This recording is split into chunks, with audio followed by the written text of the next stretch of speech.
గోపాలకృష్ణ మాదాపూర్ చివర్లో కారు నింపాదిగా పోనిస్తూ భవనాల పేర్లు చూస్తున్నాడు. ఇదే మిత్ర మైత్ర సాఫ్ట్వేర్ కంపెనీ అని ఆ పేరు చదివి తెల్లటి పెద్ద భవనం ముందు కారాపాడు. వాచ్మెన్ లేచి నుంచొని తేరిపారా చూశాడు.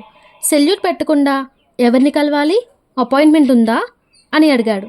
కారులో వచ్చిన తలలాంటి వ్యక్తికి కూడా సెల్యూట్ చేయలేని సభ్యత చూపని వాచ్మెన్ తీరుకు గోపాలకృష్ణ ఒకంత ఆశ్చర్యపోయాడు.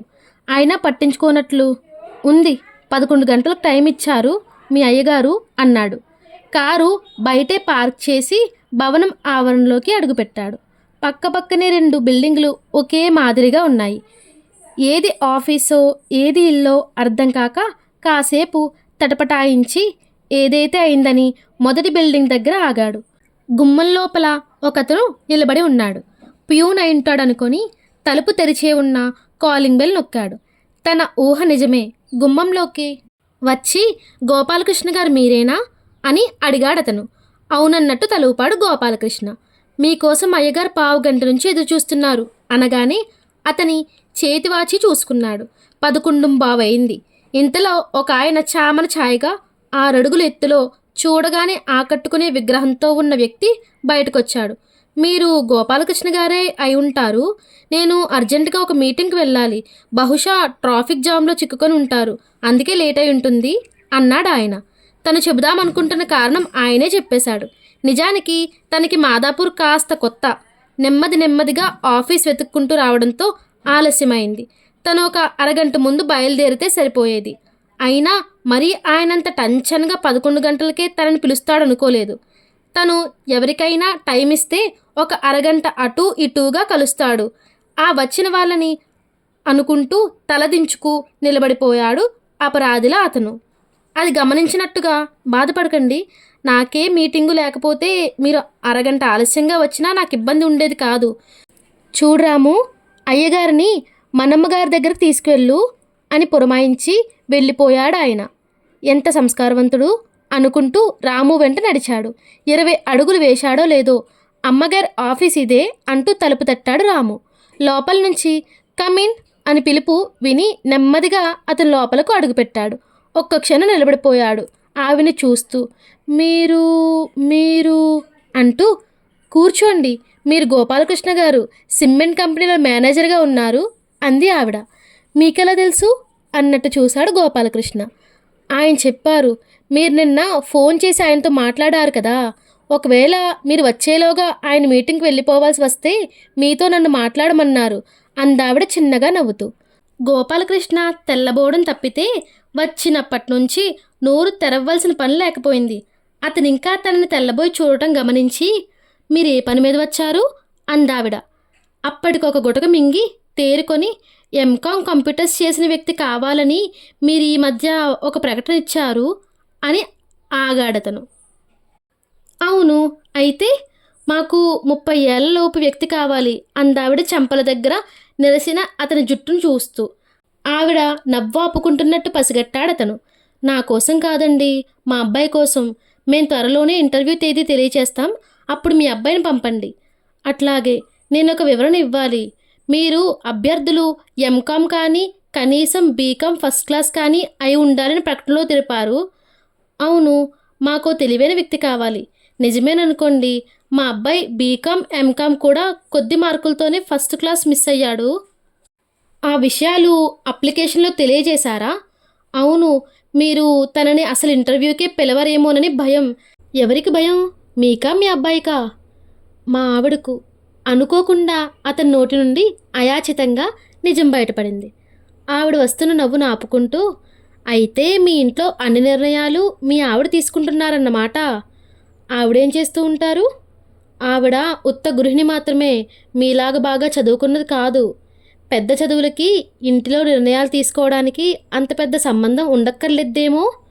ఏమైనా ఆవిడ నేను ఇంటి విషయంలో సమయానికి తగిన నిర్ణయాలు తీసుకోనని, నా ఆఫీస్ పని గొడవల్లోనే పడి ఉంటానని అనుకుంటుంది. అది నిజమేనేమో కొంతవరకు. ఇతరులు ఏదైనా సాయం చేయమంటే వాళ్ళకి వీళ్ళకి సిఫార్సులు చేసి సాయం చేస్తానట. మా పిల్లల దగ్గరికి వచ్చేటప్పటికి మాత్రం పట్టనట్టు ఊరుకుంటానట. అది నిజమేనేమో. లేకపోతే ఆవిడలా నెపం ఎందుకు వేస్తారు? మీరు ఆవిడనే సమర్థిస్తున్నారు. మా అబ్బాయి ఇంటర్వ్యూ విషయంలో ఇలా ఆఫీస్కు సెలవు పెట్టి మీ దగ్గర రావడానికి నాకెంత చిన్నతనంగా ఉందో మీరు ఊహించగలరా? ఊహించనక్కర్లేదు. మిమ్మల్ని చూస్తుంటే మీ ఇబ్బంది, మీ మొహమాటం తెలిసిపోతూనే ఉంది. నేను కూడా ఆఫీస్లో లేకపోతే నేను వెళ్ళాను, ఇద్దరూ లేరు ఆఫీస్లో అని హాయిగా తప్పించుకునేవారు. అవునా కాదా? ఆ మాటలకి గోపాలకృష్ణ తలెత్తి ఆవిడ ముఖంలోకి తేరిపారా చూసి, ఎలా ఊహించారు మీరు? సరిగ్గా అలాగే అని ఉండేవాణ్ణి అన్నాడు. మరోసారి కలుసుకుందాం. ఇవాళ అర్జెంట్ పని మీద వెళ్ళిపోతున్నానని మిమ్మల్ని మా వారు అలాగే పంపించేస్తే సంతోషించేవారు కదూ? ఆవిడ మాటలకు గోపాలకృష్ణకు ఆశ్చర్యమేసి, ఎలా నా ఊహల్ని చదవగలుగుతున్నారు మీరు? మీకేమైనా ముఖం చూసి మనిషి ఎలాంటివాడో తెలుసుకోగల పరిజ్ఞానం ఉందా అన్నాడు. అందరి విషయంలో ఏమో గాని మీ విషయంలో కాస్త పసిగట్టగలను అందావిడ. అప్పటికైనా అతను తనను గుర్తిస్తాడేమోనని చూస్తూ. మిమ్మల్ని ఎక్కడో చూశాను. మీరు కొంపదీసి వేదవల్లి గారు కాదు కదా? గోపాలకృష్ణ గారు, నేనెవరి కొంప తీయలేదు. ముఖ్యంగా మీ కొంప అసలు తీయలేదు. అసలు అలాంటి సందర్భమే వస్తే మీకు సాయంగా నేనుండి మీ కొంప నిలబెడతాను అంది భరోసా ఇస్తున్నట్టుగా బింకంగా ముఖం పెట్టి. ఇంతకు చెప్పనే లేదు, మీరు వేదవల్లే కదూ అన్నాడు విడవకుండా. అవును గోపాల్, నేను వేదానే. 30 ఏళ్ల తర్వాత కలుసుకుంటే గుర్తుపట్టడం కష్టమే. మరి మీరు నన్నెలా గుర్తుపట్టారు? మీ పేరులో మార్పు లేదు కదా, మీలోని అంత మార్పు లేదు. చెంపలు కొంచెం నెరిశాయంతే. నాకెంతో ఆనందంగా ఉంది ఇవాళ మిమ్మల్ని కలుసుకోవడం. మా ఆవిడకు మీ ఆయనకు ధన్యవాదాలు అర్పించాలి నాకు ఈ అవకాశం కల్పించినందుకు. ఏమని ధన్యవాదాలు చెబుతారు? ఒకప్పటి నా కాలేజ్ మెట్ని కలుసుకోగలిగానా? అలానే చెప్పాలి మరి అని లేచాడు వెళ్ళడానికి. కాసేపు కూర్చోండి గోపాల్ గారు. ఆ రోజుల్లో మిమ్మల్ని గోపాల్ అని పిలిచేవాళ్ళం కదా, మాకు మర్యాద అసలు తెలియదనా మీ ఉద్దేశం? కాఫీ వస్తోంది. నాకు కాఫీ ఇష్టమని ఇంకా గుర్తుందా? మీ ఇంట్లో కాఫీ బాగా చేసేవారు. ఎప్పుడొచ్చినా కాఫీ తాగందే వెళ్ళనిచ్చేవారు కాదు. మామూలుగా ఎవరైనా వస్తే ఫ్రిడ్జ్లో ఉన్న కూల్ డ్రింక్ ఇస్తారు. మీకు కాఫీ ఇష్టమని అది తెమ్మని చెప్పాను రాముతో. మీరేమో ఏమిటో కంగారుగా బిత్తర చూపులతో నిలబడిపోయారాయే. నిజమే వేదా, సారీ, మిమ్మల్ని ఇలా సంబోధించకూడదు. మీ స్థాయి ముందు నేనెంత. అది సరే గోపాల్, మనిద్దరం ఒకప్పుడు ఒకే కాలేజీలో చదివాం, స్నేహంగా ఉండేవాళ్ళం, నోటు పుస్తకాలు ఇచ్చిపుచ్చుకునేవాళ్ళం. ఆ రోజుల్లో నువ్వు వేద అంటే నేను గోపాల్ అనేదానిని. క్లాస్లో అందరం మీరు మీరు అనుకునేవాళ్ళం కాదు. ఏ స్థాయి విద్యార్థిని అయినా నువ్వు అని పేరు పెట్టి పిలిచేవాళ్ళం కదా. నిజమే, ఆ రోజుల్లో కూడా మీ స్థాయి చాలా పెద్దది. కలెక్టర్ గారి చెల్లెలివి, నేను స్కూల్ మాస్టర్ కొడుకుని. మీరన్నట్టు మిమ్మల్ని వేద అని పిలిచేవాణ్ణి, స్థాయి గొడవ లేకుండా. కానీ 30 ఏళ్ల తర్వాత ఆకాశమంతగా ఎదిగిపోయిన మిమ్మల్ని వేద అని పిలవలేను, నిన్ను అనలేను. మనం ఏకవచనంలోనే సంబోధించుకోవచ్చు. అయినా నువ్వు స్కూల్ మాస్టర్ కొడుకుగానే ఉండిపోలేదు కదా, ఏదో కంపెనీలో మేనేజర్ అయ్యావుగా. నీకు ఒక హోదా అంటూ ఉంది. అలా ఎందుకు నిన్ను నువ్వు కించపరుచుకుంటావు? లేదు వేదా, నీ ముందు అలా అనిపిస్తోంది, మిగతా ఎవరి ముందు అలా అనిపించదు. వాళ్ళందరికంటే చాలా విషయాల్లో నేను ఎక్కువే అనిపిస్తోంది. అదే నీతో వచ్చిన చిక్కు. తక్కువగానన్నా ఊహించుకుంటావు, లేదా ఎక్కువగానన్నా ఊహించుకుంటావు. ఈ హెచ్చుతగ్గుల పరిధి నుంచి బయటపడలేవా? ఒక్కసారిగా ఎలా బయటపడగలను? పుట్టిన ఇంటి వాతావరణం నుంచి ఒక్కసారిగా విడుదల కాలేం. 30 ఏళ్ల క్రితం కూడా నువ్విలాగే మాట్లాడేవాడివి. నువ్వా కలెక్టర్ చెల్లివి, నేను స్కూల్ మాస్టర్ కొడుకుని అంటూ మా అన్నయ్యని చూస్తే చాలు చివాళ్ళ లేచి నించునేవాడివి. అన్నయ్య నవ్వుతూ మందలించేవాడు నిన్ను. నువ్వు మా ఇంట్లో ఒక వ్యక్తివే అంటూ. అది ఆయన గొప్పతనం. నన్ను, మీ ఊరి కర్ణంగారి మనవడిని అలా ఆపేక్షగా చూసేవారు. మీ తాతగారు కూడా మా తాతగారిని ఎంతో ఆదరంగా చూసేవారట.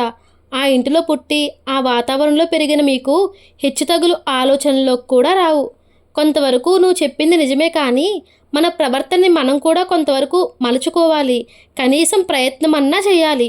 వేదా, నిజంగా నాకు ఇవాళ ఎంతో ఆనందంగా ఉంది. 30 ఏళ్ల క్రితానికి వెళ్ళిపోయినట్టుంది. భార్యామణి కొడుకు ఇంటర్వ్యూ విషయం ఏమైందోనని ఎదురు చూస్తూ ఉంటుంది. నేను మీ ఆఫీస్కి వచ్చానని చెబితే కూడా నమ్ముతుందో లేదో. నేను ఒత్త చవట్నని ఆవిడ అభిప్రాయం అన్నాడతను నవ్వుతూ. నా కొడుకుని ఇంటర్వ్యూకి పిలవండి అని అడగటం కొంచెం కష్టమే, ముఖ్యంగా నీలాంటి మొహమాటస్తులకు. ఆవిడతో చెప్పు మీ అబ్బాయిని ఇంటర్వ్యూకి పిలుస్తామని. అయితే ఇంటర్వ్యూలో బాగా సమాధానాలు చెప్పాలి. నీలాగా ఉంటే చూడగానే ఆకట్టుకుంటాడు. మరి తెలివితేటల సంగతికొస్తే మీ ఆవిడ కొంచెం తెలివిగల దానిలాగే అనిపిస్తోంది. ఆవిడ తెలివి వస్తే ఇంటర్వ్యూలో బాగానే చేస్తాడనుకుంటున్నాను.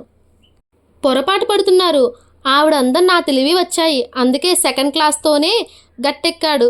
చూస్తాగా ఇంటర్వ్యూకి వచ్చినప్పుడు అని వేదవల్లి గదిగుమ్మం వరకు వచ్చి సాగనంపింది గోపాలకృష్ణని. కారులో కూర్చున్న గోపాలకృష్ణకి తన బుల్లి కారుకి, కాంపౌండ్లో ఉన్న కెమ్రే కారుకి ఎంత వ్యత్యాసం ఉందో, తన స్థాయికి వేదా స్థాయికి అంత అంతరం ఉందనిపించింది. తనలో పెద్దగా వయసు తెచ్చిన మార్పు లేదంది వేద. తనకి మాత్రం ఆవిడలో చాలా మార్పు కనబడింది. కాస్త ఉల్లి చేసినట్టుంది. అంతేకాదు ఏదో తమాషాగా ఉంది. ఎంతో ధైర్యంగా, ఎలాంటి నదురు బెదురు లేకుండా మాట్లాడింది. తామిద్దరూ అలా కూర్చొని కాలేజీ సంగతులు మాట్లాడుకుంటుంటే భర్త మీటింగ్ నుంచి వచ్చి చూసి ఏమనుకుంటాడో అన్న బెదురు కూడా లేదు. ఎంత హాయిగా మాట్లాడింది. అలా అలమరికలు లేకుండా కూర్చొని మాట్లాడుతూ ఉంటే తనకి జైలు నుంచి బయటపడినట్లుగా హాయిగా అనిపించింది. ఎన్నో ఏళ్ల తర్వాత తనకు స్వేచ్ఛ లభించినట్లుగా అనిపించింది. అయితే దేని నుంచి స్వేచ్ఛ లభించినట్టు? తన పిరికితనం నుంచా, లేక ఇల్లు, భార్య, వాతావరణం నుంచా, లేక సిమెంట్ కంపెనీ మేనేజర్ గిరి నుంచా? అది ఏదైనా దేని నుంచో తనకు కాస్త విముక్తి కలిగినట్టు అనిపించింది. ఇలా ఆలోచనలు ఉక్కిరి బిక్కిరవుతూ 20 కిలోమీటర్ల దూరంలో ఉన్న తన అగ్గిపెట్టి లాంటి ఇంటికి చేరుకున్నాడు గోపాలకృష్ణ. కాల్ బెల్ కొట్టకముందే తలుపు తీసి, ఏమైందండి, పండా కాయా అంది భార్య కాత్యాయిని ఆతృతతో. ఏం చెప్పలేం అప్పుడే. నేనైతే నువ్వు వేడుకోమన్నట్లు అహం చంపుకొని వేడుకొని వచ్చాను. ఆ తర్వాత వారి దయ అన్నాడు బూట్లు పిప్పుకుంటూ. ఈ కోపమంతా నేను కాస్త మన అబ్బాయి విషయం కనుక్కోమన్నాననే కదా. ఈ సంసారం నా ఒక్కదానిదేనా? వాడు దిగులుగా ఇంట్లో కూర్చుంటే కడుపు తరుక్కుపోతుంది. వాడు కూడా ఉద్యోగంలో చేరితే వేడి నీళ్ళకి చన్నీళ్ళలాగా మిగతా 2 పిల్లల చదువులకైనా డబ్బు సరిపోతుందని నా ఆశ. నా సంపాదన సరిపోవడం లేదా? బాగానే సరిపోతుంది.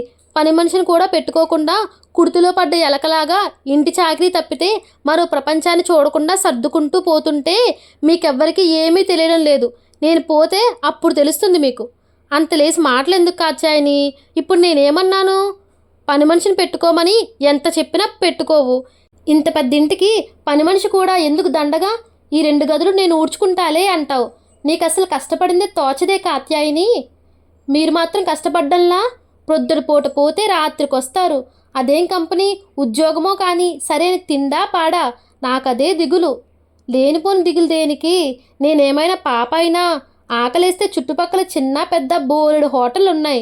ఏదో ఒకటి తెప్పించుకు తింటున్నానుగా. ఊరికే హైరాణ పడకు. మీకేం అలాగే చెబుతారు. ప్లేట్లో ఉప్మా పెసరట్టు పెడితే పెసరట్టు ఒక్కటి తుంచుకు తింటారు ఎటో ఆలోచిస్తూ. ఉప్మా ముట్టనే ముట్టరు నేను చెప్పే వరకు. అన్నీ నేను దగ్గరను చూసుకోకపోతే సబ్బు బిల్ల ఉందో లేదో చూసుకోకుండా ఒట్టి నీళ్ళు ఒంటి మీద పోసుకొచ్చేస్తారు. మీకంటే పాపాయిలే నయం.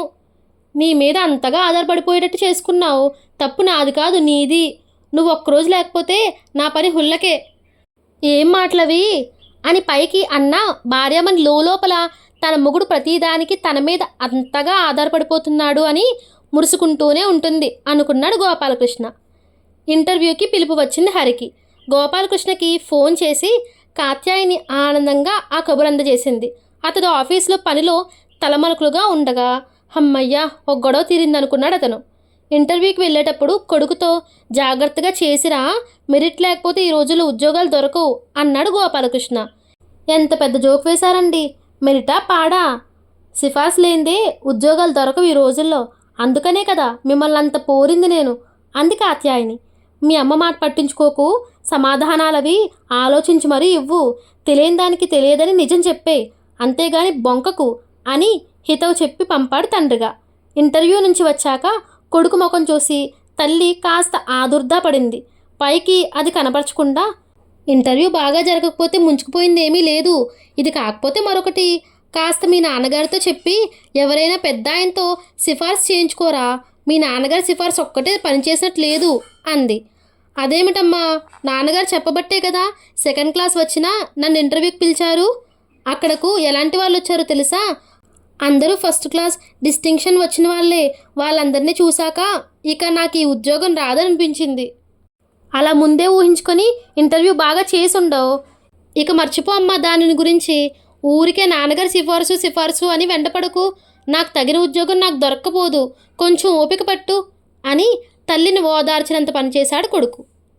వారం రోజుల వరకు ఏ సమాధానము రాలేదు. ఇక ఆ ఉద్యోగం పోయినట్టే అని నిర్ధారణ చేసుకున్నారు ఇంట్లో అందరూ. పోనీ ఫోన్ అయినా చేసి ఏమైందో కనుక్కుంటే అని భార్య పోరినా గోపాలకృష్ణ ససేమిరా అన్నాడు. వారం రోజుల తర్వాత ఇంటికి రాగానే ఎవరో వేదవల్లట, మీరున్నారా అని అడిగింది. రాత్రి 8 వరకు రారని చెప్పాను అని చెప్పింది కాత్యాయని గోపాలకృష్ణతో. ఆ రోజున వేదవల్లికి తన కార్డు ఇచ్చిన గుర్తులేదు. అసలు ఎప్పుడూ కార్డు జేబులో పెట్టుకుపోవడతను. మరి ఫోన్ నెంబరు, అందులోని ఇంటి ఫోన్ నెంబరు ఎలా తెలుసుకుంది అనుకుంటూ మల్లగుల్లులు పడుతూ ఉండగా వేదవల్లి దగ్గర నుంచి మళ్ళీ ఫోన్ వచ్చింది. గోపాల్, నీ నెంబర్ మీ అబ్బాయి అప్లికేషన్ ఫారంలో చూసి చేస్తున్నాను. మీ అబ్బాయి నీలాగే మొహమాటస్తుడు. నువ్వేమీ అనుకోకపోతే ఒక మాట చెప్పాలి. మీ అబ్బాయి కంటే మెరికెల్లాటి కుర్రవాళ్ళు వచ్చారు. వాళ్ళల్లో 2 తీసుకున్నాం. ప్రకటించిన దానికంటే చిన్న పోస్ట్ ఒకటి ఉంది. దానికి ఒప్పుకుంటారా అని అడిగితే ఆ వచ్చిన వాళ్ళల్లో ఎవరూ వద్దన్నారు. మీ అబ్బాయిని అడిగాం. తనకు అభ్యంతరం లేదన్నాడు. జీతం మరీ ఎక్కువగా ఉండదు. నువ్వు ఎంతైతే చేరగలవు అని అడిగాం. మొహమాట పడకుండా అడుగు అన్నాం. నిజంగా నాకు తెలియదు ఎంత అడగాలో అన్నాడు. అందుచేత మేము ఆలోచించి 10,000కు నిర్ధారించాం. రేపు ఆఫర్ పంపుతాం, తర్వాత మీ ఇష్టం అంది. భార్య ఏదో పనున్నట్లు అక్కడే తచ్చాడుతూ ఉందని గోపాలకృష్ణకు తెలుసు. ఎవరైనా ఆడవాళ్ళ దగ్గర నుంచి ఫోన్ వస్తే ఎలా పసిగొడుతుందో ఏమో. ఇక అక్కడి నుంచి కదలదు. చెవి ఆ ఫోన్ సంభాషణ మీదే నిలుపుతుంది. ఇష్టం ఏమిటి? అసలు వాడికి 10,000 ఉద్యోగం వస్తుందంటేనే నాకు ఆశ్చర్యంగా ఉంది అన్నాడు గోపాలకృష్ణ. అలా కాదు, మిగతా 2కి 20,000 చొప్పున నిర్ధారించాం. మేం ప్రకటన ఇచ్చినప్పుడే మెరిట్ని బట్టి జీతం నిర్ధారిస్తాం అని ఇచ్చాం కదా. అందుచేత వాళ్ళకి 20,000 నాకు 10 అని చిన్నబుచ్చుకోవచ్చు కదా. మీరిచ్చే తర్ఫీదులో వాడు పుంజుకుంటున్నాడన్న నమ్మకం నాకుంది. థ్యాంక్స్ వేదా అని ఫోన్ పెట్టేశాడు. ఎవరావిడా వేద అంటూ అంత చనువుగా మాట్లాడిస్తున్నారు అంతసేపు అంది కాత్యాయని నిష్ఠూరంగా. నీతో వచ్చిన చిక్కే అది. ఆవిడ పేరు వేదవల్లి. మేమిద్దరం కాలేజీలో కలిసి చదువుకున్నాం. మా ఇంటికి ఎదురుగా పెద్ద భవనంలో ఉండేవాళ్ళు వాళ్ళు. ఇప్పుడు మన అబ్బాయి ఇంటర్వ్యూకి వెళ్ళింది వాళ్ళ కంపెనీకే అన్నాడు. ఆ మాట నాతో మీరు ఇంతవరకు చెప్పలేదేం? అన్నీ నా దగ్గర దాచేస్తారు. నాకు పెద్ద చదువులు లేవని మీ గొప్ప గొప్ప స్నేహితుల గురించి చెప్పరు. మీకు అసలు అంత పెద్ద స్నేహితురాలు ఉన్నారంటే నమ్మడం కష్టమే అనుకోండి. ఇంతకీ ఏమిటంటారావిడ? ఏముందనడానికి, మీ సుపుత్రుడికి 10,000 రూపాయల జీతంతో ఉద్యోగం ఇస్తున్నామని చెప్పింది. కాత్యాయని ముఖం ఒక్కసారిగా వెలిగింది. హరి రారా నాన్న ఇటు, అందరి నోళ్ళలో కాస్త పంచదార పొయ్యాలి అంటూ హడావిడిగా వంటింట్లోకి వెళ్ళిపోయింది. తల్లి కేకకు హరి అక్కడికి వచ్చాడు. ఏరా హరి, ఎంత కావాలి నీకు జీతం అని అడిగితే నిజంగా నాకు తెలియదు ఎంత అడగాలో అన్నావట. పిచ్చి సన్యాసి, ఇప్పుడు ఎంత నిర్ణయించారో తెలుసా? 10,000 అన్నాడు తండ్రి. నిజమా నాన్న? గట్టిగా చెప్పమంటే 7-8 అని ఉండేవాణ్ణి అన్నాడు ఎంతో నిజాయితీగా కొడుకు. అతని నిజాయితీ చూస్తే తండ్రికి ఎంతో సంతోషం వేసింది. కొడుకు మాటలు విన్న తల్లి మాత్రం బాధపడిపోయింది. ఈ పిచ్చి బేదవా ఎలా బతుకుతాడో అనుకుంటూ. కొడుకు 10,000 సంపాదన పరుడయ్యాడంటే ఆవిడెంతో ఆనందపడిపోయింది. తన భర్తకి ఉద్యోగంలో చేరిన 10 ఏళ్లకు వచ్చిందా 10,000 జీతం అనుకుంది. అయితే అప్పటి 10,000 కన్నా విలువ గొప్పదన్న మాట ఆవిడకు స్ఫురించలేదు.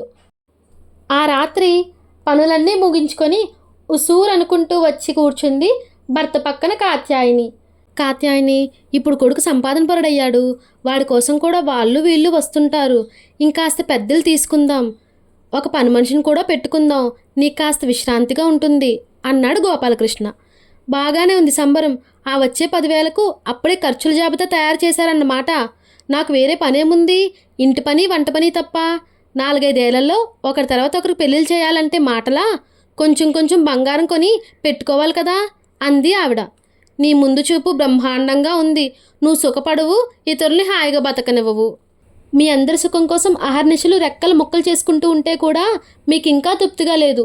నాలాంటి పెద్ద చదువులు చదవని దాన్ని చేసుకోబట్టే కదా మీకింత అలసైపోయాను. ఏ పెద్ద చదువులు చదివిన ఆవిడ నన్ను చేసుకుంటానంది? నేను గొప్పింటి వాడినని, పెద్ద చదువులు చదివిన వాడినని ఆడవాళ్ళంతా లైన్లో నుంచునేవారు. నువ్వది చూసావు కూడా అన్నాడు అతను హేళనగా. అవన్నీ లేకపోతేనేం, మన్మదాకారం ఉంది కదా, అందుకోసం ఎవరైనా చేసుకునేవారు కళ్ళకద్దుకొని. మరెందుకు నేనెవరిని చేసుకోలేకపోయాను చాలా కాలం వరకు? మీకే తెలియాలి. ఎన్ని సంబంధాలు వచ్చినా ఆ వంక ఈ వంక పెట్టి మీ వాళ్ళు పడనిచ్చేవారు కాదట కదా.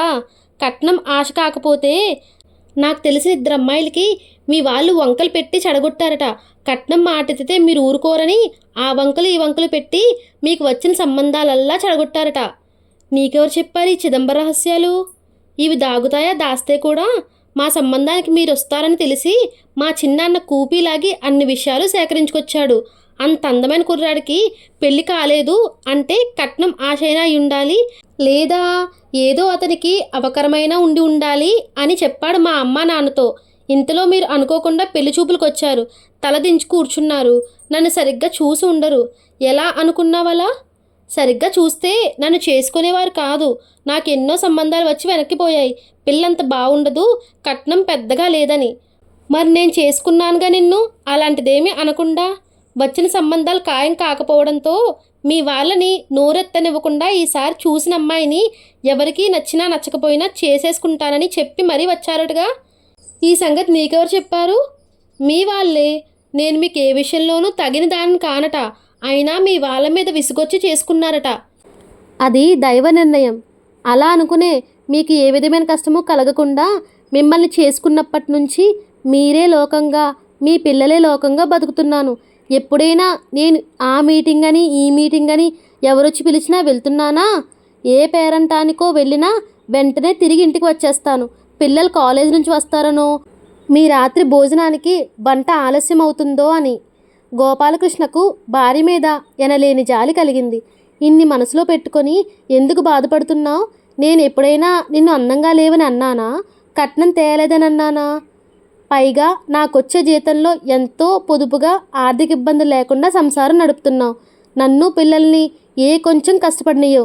నువ్వు ఒక్కరోజు లేకపోయినా నాకు గడవదు. రోజంతా నా అవసరాలన్నీ జాగ్రత్తగా స్వయంగా చూసుకుంటావు. ఒక్క ఆఫీస్ పని తప్పితే ఏనాడు ఇంటి విషయం నేను పట్టించుకోలేదు. అన్నీ నువ్వు చూసుకుంటున్నావు.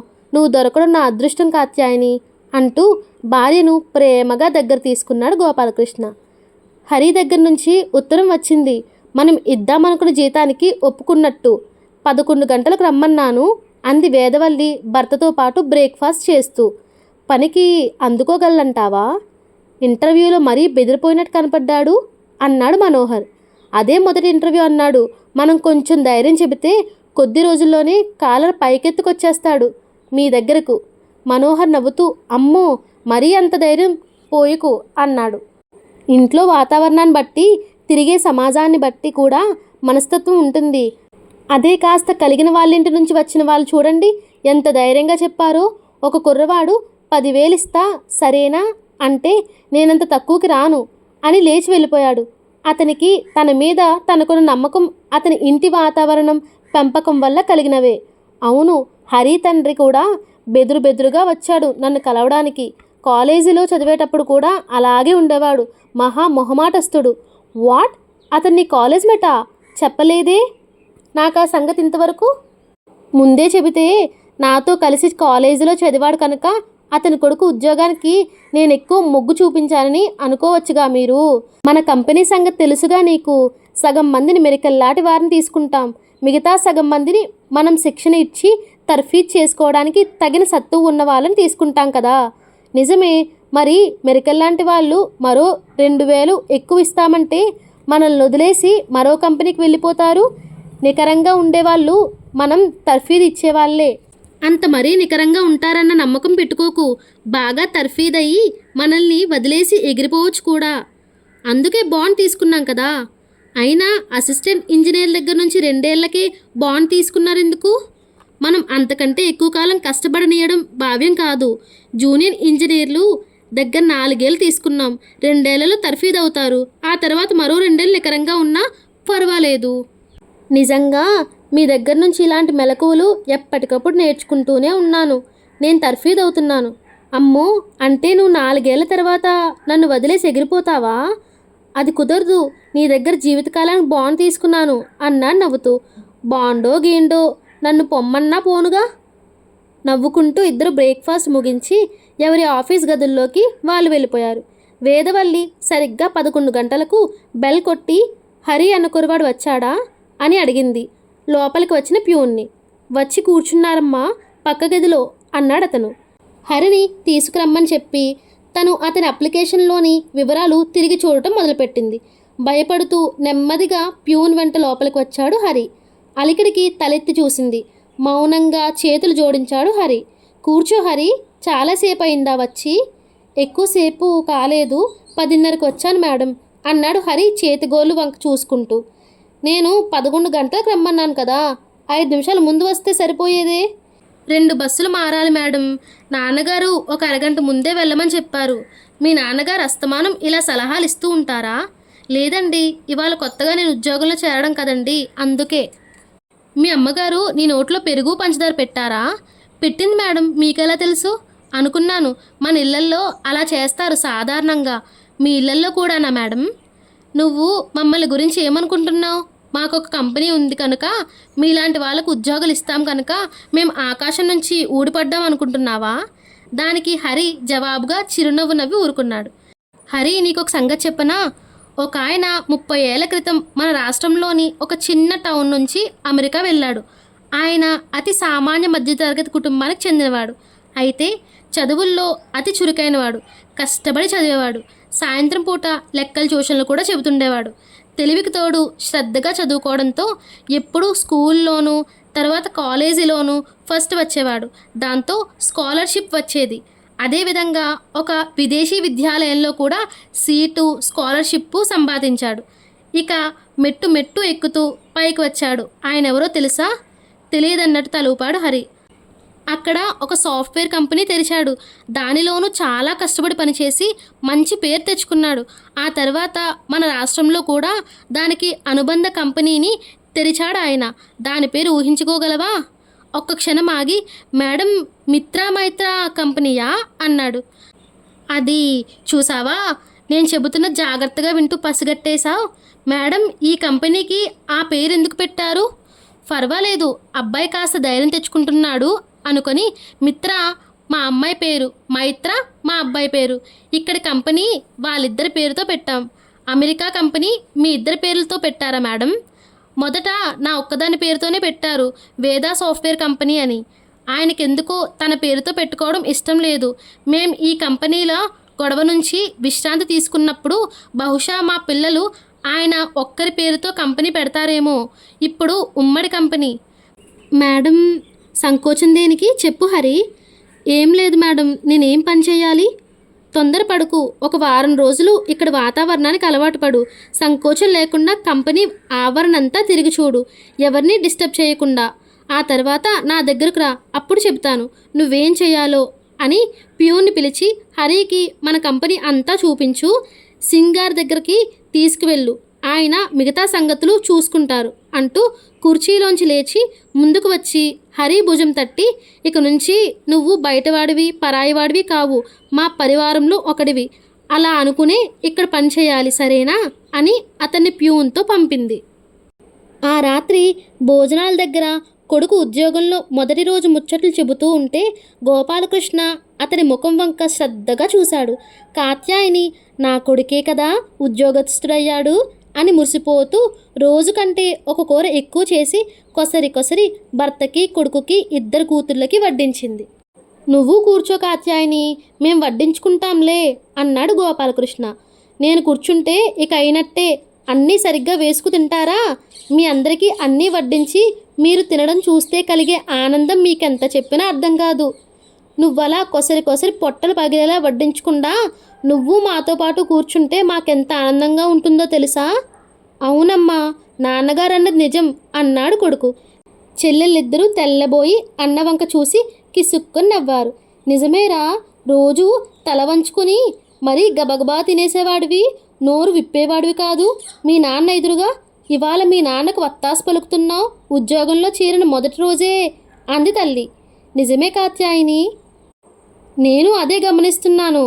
వాడికి తన మీద తనకి కాస్త నమ్మకం కుదిరినట్టుగా కనబడుతున్నాడు. పూర్వం ఏది చెప్పినా అమ్మో అనేవాడు అన్నాడు గోపాలకృష్ణ. పిల్లలు ముగ్గురికి తల్లి దగ్గరే ఎక్కువ మాలిమి. తండ్రి ఎప్పుడూ ఆఫీస్ పనిలో మునిగి తేలుతూ ఉండడం వల్ల ఆయన దగ్గర వాళ్ళకి ఎక్కువ చనువు ఏర్పడలేదు. అయితే ఆయనంటే భయంతో కూడిన ఆప్యాయత మాత్రం మెండుగానే ఉంది.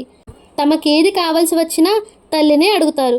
గోపాలకృష్ణ కూడా కాత్యాయనిని ఎప్పుడూ ఏమీ నిలదీసి అడగడు. ఆవిడ అవసరానికి కావలసిన డబ్బు అతడి పర్సులో నుంచి తీసుకుంటుంది. పర్సు ఖాళీ అయితే బ్యాంక్ నుంచి డబ్బు తీసుకుని పర్సులో పెడతాడు. కాస్త కాస్త మిగిల్చి పిల్లలకి ఏదో ఒకటి కొనిపెడుతూ ఉంటుంది. కొన్న తర్వాత ఆవిడ భర్తకు చెప్పే విధానం కూడా గమ్మత్తుగా ఉంటుంది. పెద్దమ్మాయి ముఖంలో కాస్త తేడా కనబడుతోందా అని అడిగింది ఒకరోజు రాత్రి భోజనాల దగ్గర. తండ్రి ఆ పిల్ల ముఖంలోకి నిశితంగా చూసి, కాస్త చిక్కినట్టుగా ఉంది, మరీ అంత అర్ధరాత్రి వరకు చదవకమ్మా అంటే అందరూ ఒక్కసారిగా నవ్వారు. ఎందుకు నవ్వారో గోపాలకృష్ణకు అర్థం కాలేదు. అమ్మాయి చెవులు చూసారా అంది కాత్యాయని కాస్త విసుగ్గా. ఓ లోలాకులా, బాగున్నాయి, రోజు అవి కాదు పెట్టుకునేది అన్నాడు తెలివి తక్కువగా. అయ్యో కర్మ, ఆ లోలాకులు ఇవాళే కొన్నాను. రోజు ఎక్కడ చూశారు మీరు? ఎంతసేపు ఆఫీస్ జాసే తప్పితే మరింకేది పట్టదు అందావిడ రుసరుసలాడుతూ. మిగతా పనులన్నీ నువ్వెంతో నేర్పుగా చేస్తావనే నీ మీద వదిలేస్తున్నాను మరి అన్నాడు ఆయన. ఎన్నిటికని నేను ఒకదాన్నే దేవుళ్ళాడను, మీరు కాస్త పట్టించుకోవడం అవసరం. నువ్వే చెప్పు, నేను ఆఫీస్ నుంచి వచ్చేటప్పటికి రాత్రి 8 అవుతుంది. పొద్దున్నే 9 గంటలకి ఆఫీస్కి వెళ్ళాలి. ఆదివారాలు ఎలాగూ నీతో సరుకులు కొనడానికి కూరగాయల వేటకి వస్తున్నాను కదా. ఆహా వచ్చారులేండి, ఏం పట్టనట్టు కారాపి దాన్ని ఆనుకుని నిలబడతారు. కొనేటప్పుడు కనీసం నాకు సలహా ఇవ్వచ్చుగా. ఒకసారి సలహా ఇవ్వబోతే మీకేం తెలీదు, ఊరుకోండి, హాయిగా కారులో కూర్చోండి అని ఆజ్ఞాపించావుగా. అయ్యో రామా, చూసావా మీ నాన్నగారు వరుస, ఏదో చచ్చు సలహా ఇచ్చుంటారు, అందుకే అలా అనుంటాను. పిల్లలు ముగ్గురు వాళ్ళిద్దరి సంభాషణ వింటూ నవ్వుకుంటూ భోజనాలు ముగించారు. ఒక విషయం, నేను మీ అమ్మతో చేయించలేని పని మీరు చేయించాలి అన్నాడు గోపాలకృష్ణ. ఏమిటన్నట్టుగా ముగ్గురు తండ్రి వంక చూశారు. రోజు రాత్రి 9 గంటలకు మనతో పాటు మీ అమ్మ కూడా భోజనాన్ని కూర్చునేటట్టు చూడాలి అన్నాడు.